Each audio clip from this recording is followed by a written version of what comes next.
Dun, dun, dun, dun, dun, dun. Alternative home, sweet home. A color Nelsy story.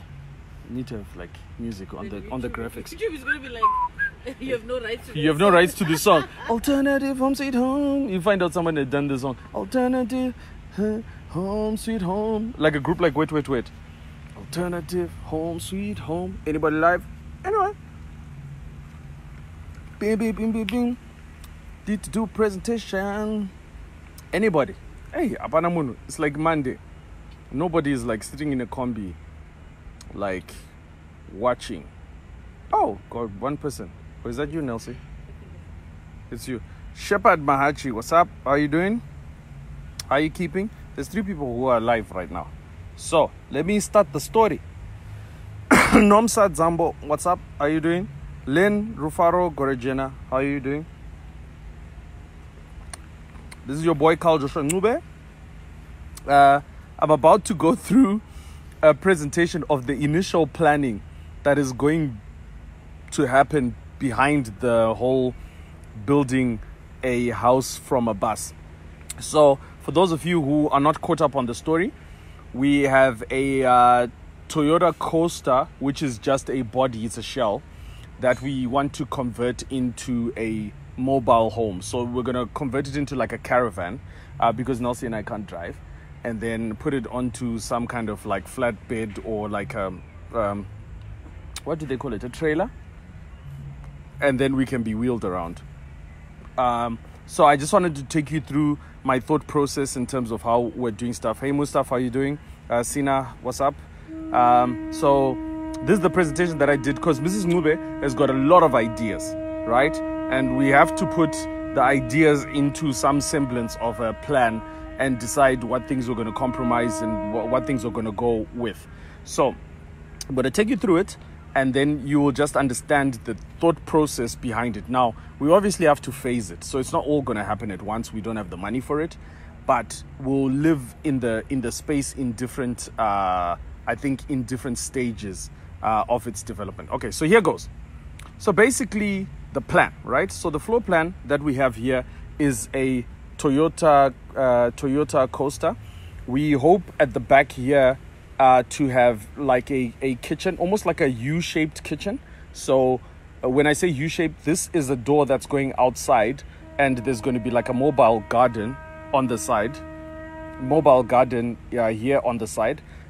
Here are devices, so a fridge, a washing machine, and some counter space. And then here is like a dining sort of nook or area.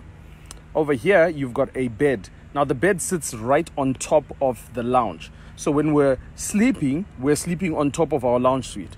But when we wake up and we make the bed, we then hoist the bed up so it becomes the ceiling, and then we've got the living area at the bottom.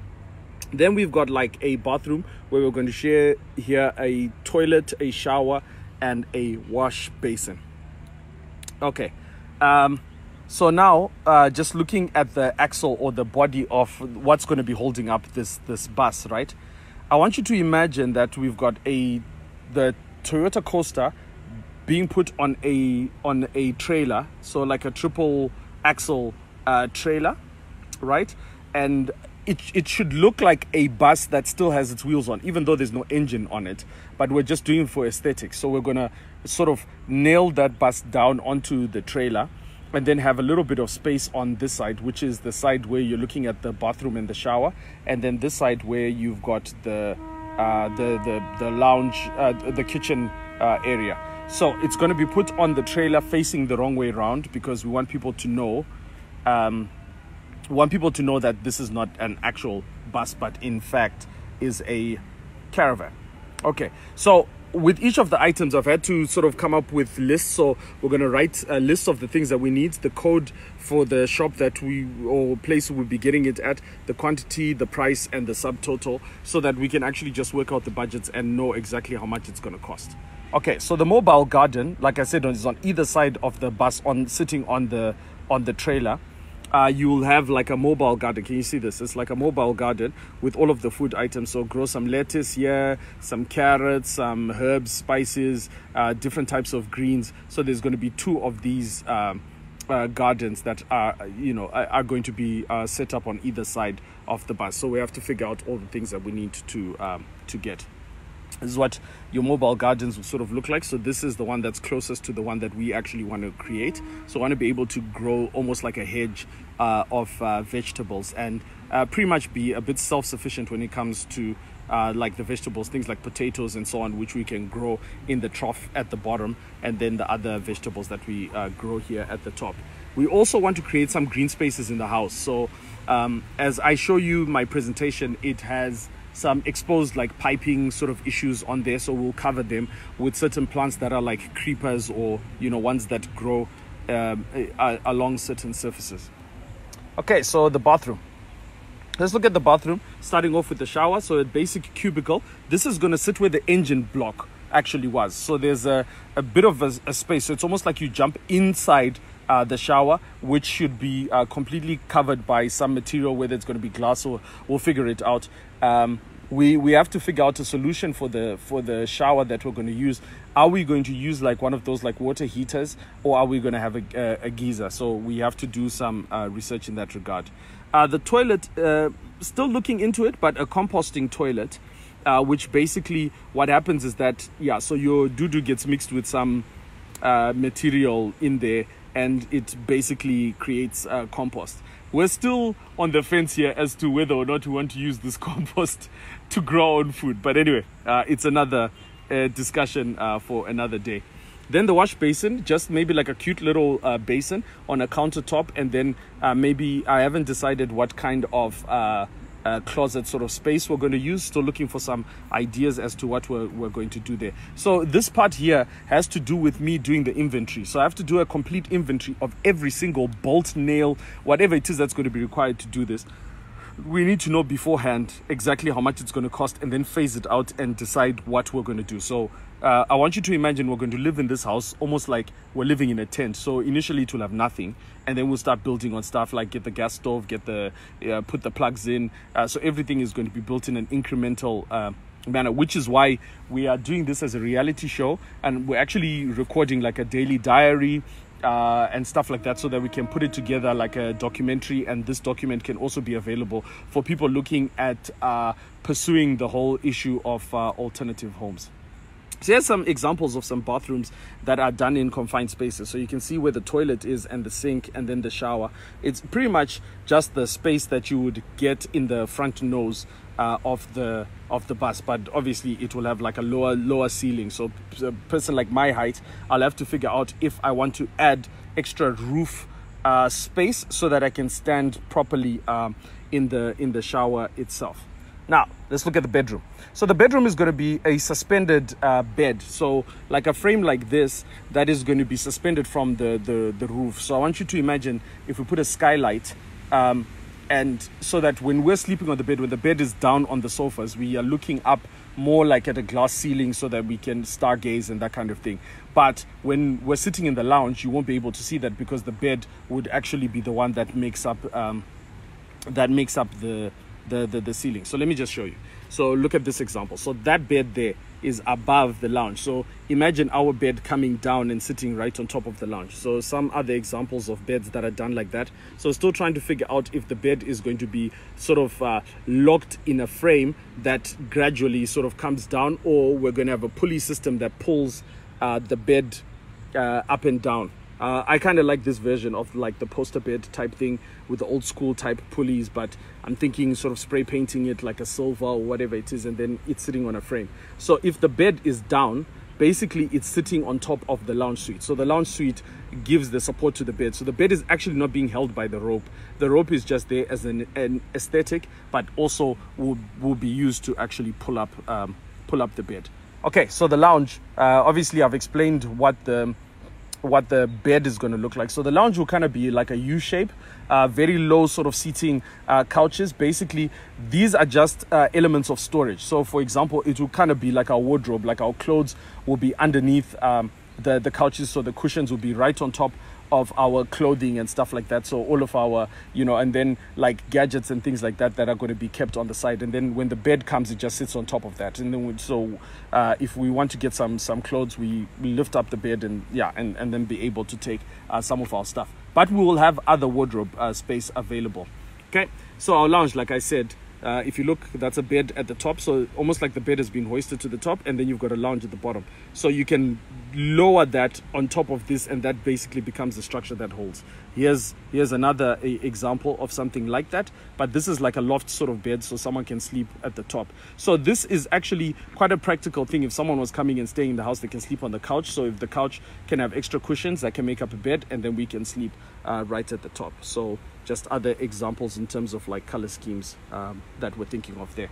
The kitchen, Carl's favorite place in the world. Okay, so the kitchen kind of is going, like I said, is going to be like a U shape. Forget these walls. These are just pictures that I took as inspiration from the internet. So you can find quite a lot of resources. I don't like reinventing the wheel. I just take what people have seen that works. But what we're going to do with the kitchen is we're going to open up this side of the kitchen where the stove is, so that I can kind of have a food truck kind of vibe and feel. Have a space that's open here so people can go outside for the vertical gardens, and then just have like a washing area here. We'll put our appliances on this side, and it will look something like this. So so this side will be open, kind of like this kitchen here. It will be open on the side and also open at the back there with just a little bit for the sink. So we're just kind of still looking at some options in terms of the kitchens that we like. But this was, like I was saying, a presentation that I made to Mrs. NCUBE. So when it comes to solar, so the thing is, the reason why I'm also making this a reality show is because I have no clue what I am doing. I literally I don't know anything, right? So I'm learning, I'm watching YouTube videos. I feel like I'm doing a degree on building your own home, and I'm doing like a 1-year degree. Nelsy and I are doing like a 1-year degree on how to build our own home. So even like when we're looking at solar, and we've looked at some of the schematics that people have put online, where they put the number of solar panels and how they're connected. I think these are connected in series and parallel. I'm not sure, kinda. And then the solar is then connected to a charge controller, which is then connected to your batteries. We won't have a generator, of course. We'll have like an amp hour meter, which will basically just show our consumption, and an inverter as well that can also be charged from ZESA directly if we're in a caravan park that has power that's available. We kind of had to do like a basic calculation of what all of our different devices would have, and what devices want to have. So we're doing a lot of editing of electrical devices, so we can figure out what the best alternatives are. So we're kind of using this time right now to figure all of this stuff out, and see how to calculate how many watts are being consumed by each device, and just having like a list of everything in the house and how much it consumes, so that we have like a running total. We're trying to edit that total down so that we are using much less power. So the way that the solar will work is that the solar panels will be put on top of the bus. But I want you to imagine that later on, when I get a bit of money, you'll be able to raise the solar panels at an angle of like 45 degrees. And underneath, it will kind of be like a shade for us to sit on top of the bus and watch the sunset in places at an elevated position. So that will be pretty cool later on. And then also kind of figuring out where exactly we're going to put the batteries and store them. You kind of have to think about absolutely everything. You don't have the room, so you have to plan things on that level. Water. When I looked at the schematics for the water, that's when I realized, yeah, pani basa panap. So we have to have a freshwater tank, right? Freshwater tank. We don't really need an antifreeze adapter. This is a schematic, again, I downloaded from online. There is a lot of plumbing that is required here. So we need a grey water tank, which, grey water is kind of water that you can reuse and stuff like that. It's water that's just kind of been used once or whatever, and then, can be put back into the system for doing other things. So the grey water tank will take water like from places like the showers and so on, and also the bathroom sink. So we store that water. We're still the jury's still out on whether or not we're going to have a black water tank. So a black water tank is, if you're going to have a proper toilet and flush, all your bad stuff goes in there in the black tank. We still watching YouTube videos to see what's the best way of getting rid of our stuff when we go to the toilet. So for now, our toilet is just for emergencies, right? It's for emergencies. Yeah. Liquid, liquid waste only. Liquid Waste only. emergency. And emergencies. Yeah. So we'll always make sure that it's parked in a facility that already has toilets. Like Rest Camp is pretty amazing in that regard. No problems with the toilets. Then also hot water. We're still kind of thinking, are we putting in a solar geyser? You know, also with the solar geyser, we kind of need to park the truck right in the sun, like always, if you get what I'm saying. But then again, you can always plan your baths properly, and yeah. Anyway, so that's so there's going to be quite a lot of plumbing, and because of the amount of plumbing, I'm thinking of saving space by utilizing some of the plumbing in terms of the decor. So like exposing the pipes. So for example, like, you know, exposed pipes like that. Let's say like the water that's running from the tanks, the gray water tanks being pumped somewhere, and then the black water tank, all that piping would then be used like as a shelving unit, for example. So basically just using some exposed piping. Okay, that's not actual piping that's going to have any water, but it's to keep with the theme of some of the design. Yeah, so those are just some examples of what we intend on doing with the plumbing. So it allows us to recycle. The awning that's going to be outside, which is just the shade that pulls from the truck, is going to be like a retractable sort of awning that, you know, can be pulled back, and then when we're parked somewhere, it can be pulled out. Nelsy and I like to work outside. I like to cook outside, so, you know, whenever we're out in the sunshine, we'll be able to sort of set up and, you know, have our little co-working space. So the types of awnings available will look like that, and you can put some covers around it, especially like if it's raining, and you can still have like a seating area outside. We need to kind of design like a foldable braai stand that can be locked up and put up back in the house itself, like if we're chilling outside. So yeah, anyway, so that's the awning. And that, my friends, is the presentation of what we are trying to do. I always say, especially with any project that I'm going to undertake, you know, if the maximum score is going to be 100, we're going to at least try and ace the exam. And, you know, the first time you can do it at 55 out of 100, that's still a pass, or 65 out of 100, or 75 out of 100. If you get 100 out of 100, that's perfect. But, you know, life isn't like that sometimes. So we want you to follow our story. There's still a lot of planning that's going on. So we're nowhere close to the building part yet. I mean, every single nut and bolt has to be accounted for, and we have to know exactly what it is that we're doing. And also, like, watch YouTube videos for each system. So if we're doing the solar, we need to watch as many YouTube videos, talk to as many electricians, and just know exactly how we're going to be setting up the system and stuff like that.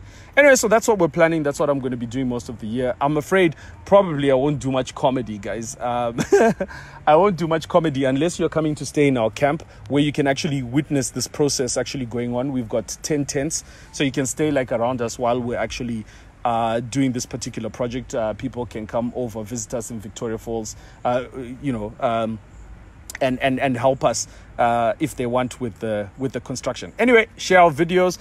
Do you have any questions, guys? Thank you, Fari, for your input there, that the undercarriage will be ideal for solar batteries location. And that's absolutely perfect, Fari. That's the reason why the bus is going to be put back on its wheels, so that it's got like a higher base, but we're going to cover everything at the bottom so that all of the electronics and everything can just sit under and can be pulled out with drawers and that kind of thing. So that's going to be pretty cool. Then the water tanks can always sit under the what do you call it, the trailer itself, which we hope to have on a very high wheelbase. So we'll just see how it goes.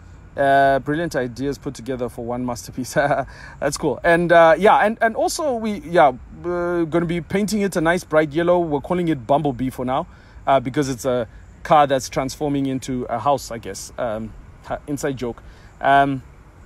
So thank you guys for tuning in. Share the video and stuff like that. This is Kaljo Shingube signing out. Bye.